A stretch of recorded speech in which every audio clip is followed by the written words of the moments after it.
रामनवमी रे घटिला अलौकिक घटना गाँव रे सृष्टि होइछि आध्यात्मिकतार परिवेश।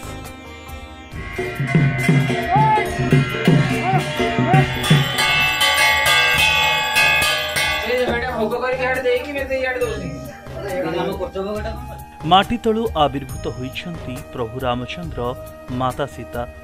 घंट घंटार ध्वनि रे प्रकंपित हेउछि परिवेश। हाँ आज्ञा, आज हेउछि पवित्र रामनवमी एवं ई पवित्र अवसर रे माटी तलु आविर्भूत होइछन्ति प्रभु रामचंद्र एवं माता सीता।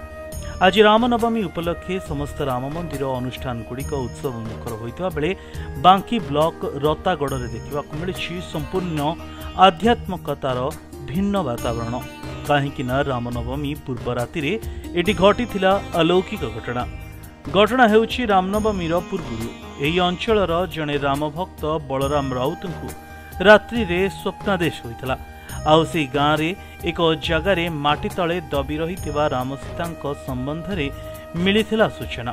तेबे स्वप्नादेश को परीक्षा करने जाई स्थानीय जने युवक राजेश महारणा को जणाई माटी खोलिबारु स्वप्नादेश अनुଯାयी से स्थानर प्राय 3 फुट तले मिलिथिला प्रभु रामचंद्र माता सीता लक्ष्मण सहित हनुमान विग्रह।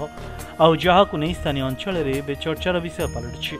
मते बलराम जी आमर मुख्य अच्छा नवमी सी मत 3 दिन आगु कही खोलू आउ क्या कहली आउ जन क्या कहीदे से कहला तत्ते ही कहूँ तू खोल आउ क्या कहबनी मु आसिक खोला 3 दिन आगु कह मुझे कम एकर सेकर मुझे खोली पाइल काली कम सारिक गाधेक आसला बड़ा कहला खोली टे जगह खोले मु खोलला मूर्ति बाहर पत्थर तलू बेसी बड़ नुआ छोट बेसी मु आगु गणेश पूजा टाइम रे स्वप्न देखी मंदिर हो जाइए।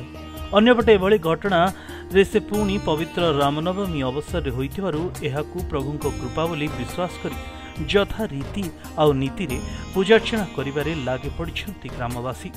आज्ञा एमती 30 तारिख दिन मते रात्रि स्वप्न टिके हला जेमती रास्ताघर उत्तर दिवाकर मल्लिक घर रास्ताघर उत्तर पाख लगी 4 फुट अंतर रघुनाथ प्रतिमूर्ति हेतरे माने पत्थर प्रस्ताव भितर से पोती होकर रही 30 तारिख मु जनइली राजेश कुमार महारणा ताकू मु जनइली सी मो साथी मैं स्वप्नादेश था जे मु ताकू कहूँ जे चिकुति जगटा गाड़े मत ठाकुर स्वप्न चाहती तेणु ये जगार ठाकुर आविर्भाव होती मत सन्देह लगिला मुझे कहीकि माटी खोलाखोली खोलाखोली कला भितर खोल 3 फुट भितर तापर खोलला गोटे पत्थर तापर माड़ीकी रही माड़ीकी रहिला तापरे पत्थर काढ़ी ठाकुर को बाहर कलु। आज्ञा हाँ, रामनवमीर यही अपूर्व संदीक्षणी रे यही भाव आउ भक्तिर ये हेउछि अपूर्व मिलन।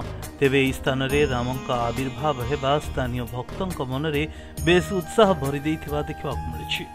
एठी बहुत दिन हलाणी पाखापाखि 29-30 वर्ष हलाणी एठी नवमी होउछि। बहु पुराणा भाई माने आमर व्रती माने थिले से माने गलेनी एबे आमे माने करूछु।